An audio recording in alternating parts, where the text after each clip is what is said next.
Hey guys, Harrison101 back at it once again with a brand new video for you, and the race reviews are back for the 2013 season. I know you guys have been asking me about it, but I'll be doing it this season. Of course I will. Come on. This is a staple of my channel.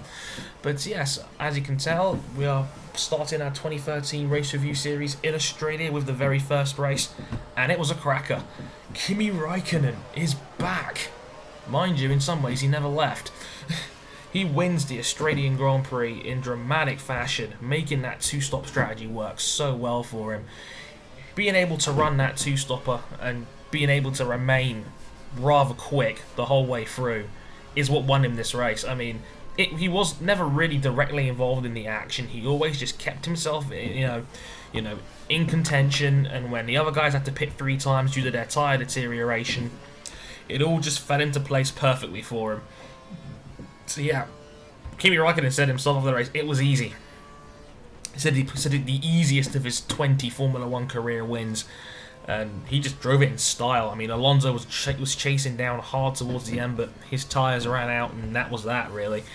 The action really was between Alonso, Vettel, and Massa, who had their freeway scrap for most of the race. It was Alonso's key undercut in the second phase, at the end of the second phase, that put him ahead of Vettel, and he just pulled away from there, really tried to chase down Raikkonen, but just didn't have the legs to do it.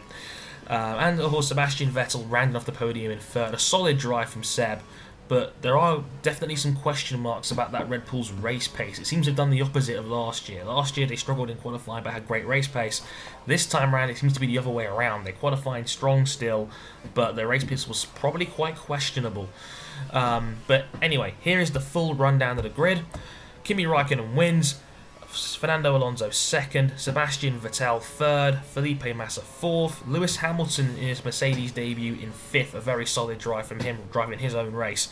Mark Webber had a terrible start, fell down the order, but came on strong in the second half to finish sixth. Adrian Sutil was on track for a podium and led several laps of the race with a different strategy, starting on the medium compound tyres instead of the super softs, but they pitted him too early for his final stint, putting on some used super softs which fell apart quite quickly and eventually fell to 7th. Paul di Resta just behind in 8th. Jenson Button 9th for McLaren, who look like they're really struggling at the moment. I mean, that is not good for McLaren at all. And Romain Grosjean gets the final point in 10th.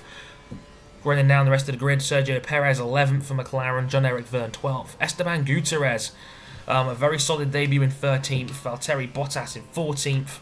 So Gutierrez the top rookie performer. And Jules Bianchi for Marussia in 15th, ahead of both Caterhams. A fantastic drive by the young Frenchman.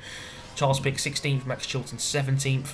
And Gilles van der Garde, the last finisher, in 18th. Daniel Ricciardo was a retirement, as was Pastor Maldonado, who beached the car. Nico Hulkenberg, who sadly didn't start the race due to, I think it was a fuel loading issue. Again, as I always say, someone in the comments will correct me on this. And Nico Rosberg, who broke down after 26 laps, and he looked good for some points. Maybe even a top 5 or 6 finish if it wasn't for yet another Mercedes mechanical breakdown. But some of the key things to take away from this race, in my eyes, is that one, what's happened to Red Bull's race pace. That used to be their staple. Ferrari looked faster from the get-go. Lotus looked faster from the get-go. Vettel didn't look too worried on the podium, which is ironically he was actually booed on, which I'll talk about that in another video soon. But he said, we were just third fastest today. They seemed okay with it, but bit of a concern that Red Bull all of a sudden don't look as dominant as they used to. Mind you, this kind of happened last year too, and you all know how well that turned out. Other things to notice: Force India looks solid. I mean, again, it could very well be the case that Force India could be the 4th or 5th best team in Formula 1 this year.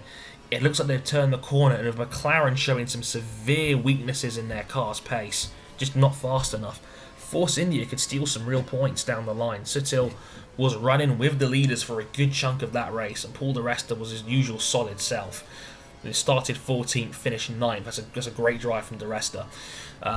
Sutil looked good for maybe even a top 5 if it wasn't for, I think the team got the strategy a little bit wrong. Maybe they should have done what Mark Webber did a couple of years ago and just changed to the changed to the super softs right at the very end, like last lap. Who knows? It may have turned out a bit better for them. But what's happened to McLaren? McLaren looked dreadful. It did not bring a Formula 1 car to Australia. They clearly brought a donkey along. I don't know how they refueled the thing, but I mean, seriously, McLaren look like they've got some serious issues with their car right now. It's like Martin Whitmarsh, with all his excuses, he's become like the Roberto Mancini of Formula 1. It's not good, and there's some alarming signs right there. But on the whole, a very interesting race. We had 7 different race leaders, some great overtaking, some good action, and a lot of question marks. Some things, are not really going to get explained now. It's still very early days, but definitely some things to take away from that. Next race will be Malaysia next weekend. It's going to be a very, very interesting race. There's no such thing as a dull Malaysian Grand Prix. There's always something to take away from one of those. So next weekend we'll be back for that one. Another early start. Until then, let me know what you thought about the race and all those key elements I mentioned, and I will catch you guys next time. I've been Harrison. Thank you very much for watching, and sayonara.